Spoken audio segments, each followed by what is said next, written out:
Dans le petit village de Saint-Pierre, où le soleil se couchait sur la rivière, deux enfants, Antoine et Sophie, se promenaient main dans la main, chantant à tue-tête leur chanson préférée.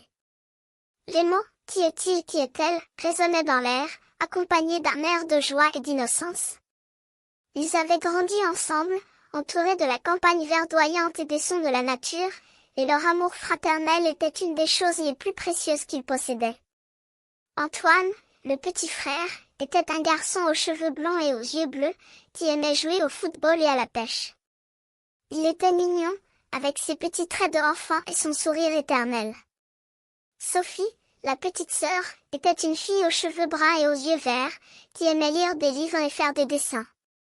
Elle était intelligente et créative, et ses yeux brillaient de curiosité lorsqu'elle découvrait quelque chose de nouveau. Ils avaient grandi ensemble, partageant leur enfance et leurs secrets. Ils aimaient chanter et danser ensemble, et leurs chansons préférées étaient leur façon de célébrer leur amour fraternel. Les voisins les regardaient avec amour, écoutant leurs chants et applaudissant leur joie de vivre. Mais un jour, un étranger arriva au village. Il était grand et sombre, avec des yeux qui semblaient parler d'un monde éloigné. Il écouta les enfants chanter, et ses yeux se remplirent d'une émotion profonde.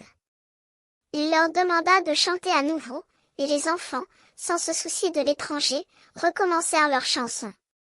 L'étranger les regarda avec émerveillement, et il se sentit comme s'il avait découvert une partie de lui-même qu'il avait oubliée.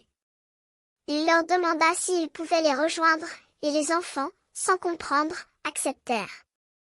Ensemble, ils chantèrent et dansèrent, créant un cercle de joie et de musique qui s'étendit jusqu'à la rivière.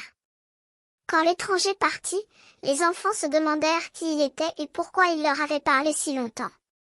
Mais Antoine et Sophie savaient que leur amour fraternel était plus fort que tout, et qu'ils pourraient traverser les frontières et les distances. Ils se promenèrent de nouveau main dans la main, chantant leurs chansons préférées, et leur joie de vivre fut entourée d'une nouvelle lumière, celle de l'amitié et de l'humanité.